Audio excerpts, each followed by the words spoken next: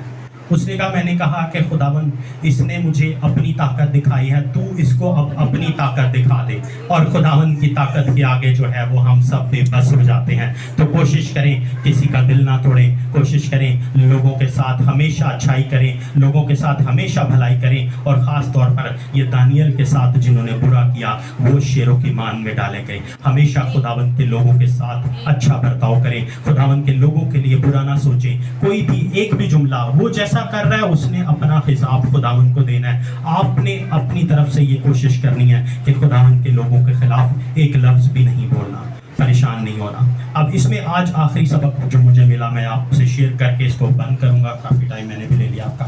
اچھا اب سلسلہ یہ ہوا، سبق میں آپ کو یہ دینا چاہتا ہوں کہ حالات جب بھی کیسے بھی آ جائیں گے، مشکلات آئیں گی، انسان کی زندگی میں کرائسس آئیں گے، انسان کی زندگی میں مشکلات آئیں گی. لیکن آج آپ کے لیے سبق یہ ہے کہ جب بھی کرائسس آئیں گے نا، جب بھی مشکلات آئیں گی، وہ آپ کے لیے سرفرازی کا باعث ہوں گی. صدرک، میثق اور عبدالنجو کو کون کون جانتا ہے؟ کیوں جانتے ہیں آپ کو؟ اس کے علاوہ کیا ایسا تھا جو ان کو ابھی تک دنیا جانتی ہے؟ یہ چیز آگ کی بھٹی میں سے. اب آگ کی بھٹی کیا تھا؟ آگ کی بھٹی کرائسس تھا نا، خوشی سے نہیں گئے. وہ جو ٹائم گزارا انہوں نے آگ کی بھٹی کے اندر، اس کرائسس سے جب وہ گزر گئے، اس کرائسس سے گزرنے کے بعد خداوند نے ان کو اتنا سرفراز کیا کہ آج تک ان کا ذکر بائبل مقدس میں بھی ہمیں ملتا ہے. دانیل نبی کیا تھا؟ کرائسس میں سے گزر رہا تھا نا، کرائسس میں سے گزر رہا تھا، کتنی مشکلات، کتنی پریشانیوں میں سے گزر رہا تھا. اتنے شیروں کی ماند، یہ ہم پڑھ رہے ہیں، یہ میں بتا رہا ہوں اور آپ سن رہے ہیں، ہمارے لیے بالکل ایزی ہے، ہم ایزی ماحول میں بیٹھے ہیں. لیکن جس کے اوپر بیت رہی ہوتی ہے نا، اس کو پتا ہوتا ہے کہ میرے ساتھ ہو کیا رہا ہے. ایکچوئل میں شیر چپکلی آ جائے تو مجھے ڈر لگ جاتا ہے. تو شیر تو بھائی ایک بہت بڑی چیز ہے. شیروں کی ماند اور بھوکے شیر، لکھا ہے کہ لکھا تو نہیں، جب ریسرچ کی، جب پڑھا کی، پتہ کیا، دیکھا تھوڑا سا اس کو اسٹڈی کیا تو پتہ لگا کہ وہ شیر کئی عرصے سے بھوکے پڑے ہوئے تھے، کئی عرصے سے یہ شیر بھوکے بیٹھے ہوئے تھے. تو آپ نے میرے عزیزو، آپ کو میں سبق صرف یہ دو ہی دینا چاہوں گا کہ ہمیشہ کسی کے لیے برا نہیں سوچنا، ہمیشہ ایک دوسرے کے لیے برکت کا باعث بننا ہے، ایک دوسرے کے لیے اچھے الفاظ بولنے ہیں، ایک دوسرے کی بیک بائٹنگ نہیں کرنی، ایک دوسرے کی برائی نہیں کرنی. اسپیشلی خداوند کے لوگوں کے لیے آپ نے ہمیشہ دعا کرنی ہے، اپنے پاسٹر کے لیے، اپنے جو بھی آپ کو مطلب اس ٹریک پر لے کے آتے ہیں ان کے لیے، اپنے خادموں کے لیے آپ نے ضرور ان کو دعا میں یاد رکھنا ہے. وہ کیا کرتا ہے، اس کی کیا لائف ہے، اس کا اور خداوند کا ایک ڈائریکٹ لنک ہے. خداوند اس سے خود پوچھے گا کیا کرنا ہے. آپ نے کوشش یہ کرنی ہے کہ زندگی میں ہمیشہ ایک دوسرے کے لیے برکت کا باعث بننا ہے. ٹھیک ہے؟ خداوند آپ کو بڑی برکت دے اور خوش رہیں. خداوند آپ کے ساتھ ہو.